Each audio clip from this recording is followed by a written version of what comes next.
did you came to know about this? I read Scientific America, Nature, and things like this. You can't find anything? Okay, check HIV patient stem cell transplant. And check HIV and cancer. But yes, there are recent reports of that. I think it occurred 2 years ago. If not, I can verify the source for you later if anybody was skeptical. Okay? So, moving on. Since we got into the evolution discussion there, Thomas Kuhn developed this concept of paradigms. He changed the nature of science forever after that. Science was no longer absolute fact. It was based on human interpretation, constructing theories to understand the data around us. But isn't he criticized by the majority, the large? No, he's not, actually. He was criticized to be a relativist for quite some time. However, he himself denies being a relativist. He says that I'm not a relativist so much as I'm a subjectivist. And actually, the one who was criticized the most was Karl Popper. I forgot to mention that Karl Popper and him had a debate. They only had one major debate where Karl Popper was trying to use falsifiability against Thomas Kuhn's concept of paradigm shifts. And I already mentioned falsifiability here once, right? Okay, this is how Thomas Kuhn won the debate. He said, if you're right about falsifiability, that means that evolution or some aspects of evolutionary theory cannot be true because they can't be falsified. We can't test them. So Popper had to eventually limit his conception of falsifiability, which eventually then he just discarded entirely. And then he actually believed in some sort of metaphysical principles. If you read his later books, he actually admits to having not supernatural beliefs, but philosophically metaphysical positions that before he would have never adopted. So, excuse me. Okay, I think we have finished this slide. So can you go on, please? Okay, so if scientism was defeated, is it being resurrected? Here's a group of individuals. Can you keep going? All of them, please. All of them. Oh yes, my favorite group of people. One more time. Boom. Okay. On the right, should I move this? I'm sorry. Okay, on the right here, the bottom four are considered to be what we call the new atheists. Okay, they're the new atheist leaders, quote unquote, or intellectuals as you would call them. Two of them have recently passed away, Christopher Hitchens and Victor Stenger. Christopher Hitchens was the author of the popular book, God is Not Great, How Religion Poisons Everything. Victor Stenger was a popularizer of new atheism. He had many books. One of them was the God hypothesis, or God, the failed hypothesis. The other one was the new atheism, taking a stand for reason and science. Richard Dawkins is very famous for writing the God delusion. Anybody's familiar with that? Sam Harris is also very famous for writing The End of Faith. And what they all have in common are all the beliefs that I mentioned earlier, and also a very intense Islamophobia. We can get into that later as well, probably tomorrow, regarding the intentions of some of these individuals. Many of them confess that the reason that they started to be so open about their atheism is because of September 11th. Okay? And what they considered to be the rise of fundamentalism across the world and terrorism, and all based on religion. All right? But the most important people in this list are Antony Flew and George Smith. Because these two individuals are responsible for resurrecting scientism. All right? Antony Flew died in 2010. He eventually actually converted to deism. He became a believer in some form of God prior to passing away. And he based his belief on the fact that there was scientific evidence for God's existence. Okay? Prior to that, he was probably the most well-known atheist. Okay, up until 1970s and 80s. He was the one, Antony Flew was the one who came up with the concept of weak and strong atheism. He was the first one to divide them. He was the one who changed the definition.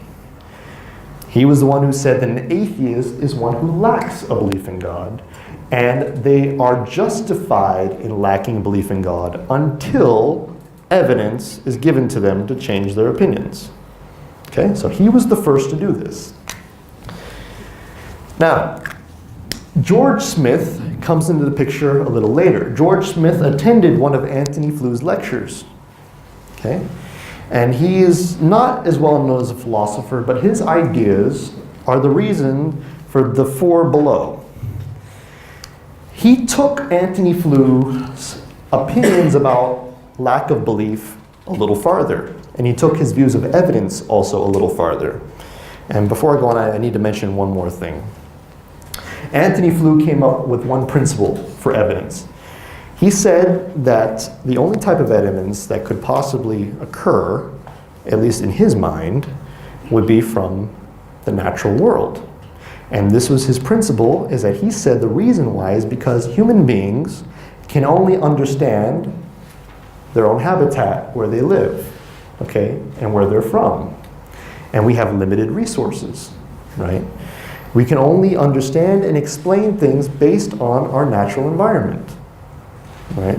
If we have never, been to China, for instance, I can't tell you how it is to live in China. I don't know anything about China, right? That's a very simple example. But more importantly, I would say, since we've never seen the supernatural realm, we can't explain anything about it because we don't understand it. We don't know what it is. Okay? So, I think it was called the Stratonicean principle. And anyway, so George Smith took it a bit farther. He said, Dr. Flew, I understand where you're coming from, but there is absolutely no way that a person who believes in God can offer you evidence. Cannot. There is no way that anyone who believes in God or the supernatural can offer you any evidence to fulfill your requirements. Who said that? George Smith. I'm paraphrasing, by the way. What he said was this. He said that to offer God as an explanation for something is to offer no explanation at all. Because the only way we understand explanation is based on the context in which we live. So he said, when you say that God explains this, it doesn't mean anything. Does that remind you of something that we heard earlier? Right? Logical positivism. Okay? He brought back this principle, but in a different way. Instead of saying that statements are meaningless unless they're verified, he said explanations are meaningless unless they can be empirically verified. Now, where's the difference? There's actually a significant difference, because now the statement of verification is saved. Because the statement is no longer, the statement's not an explanation, it's just a statement. Right? So now, you can't say that it's self-refuting. Right?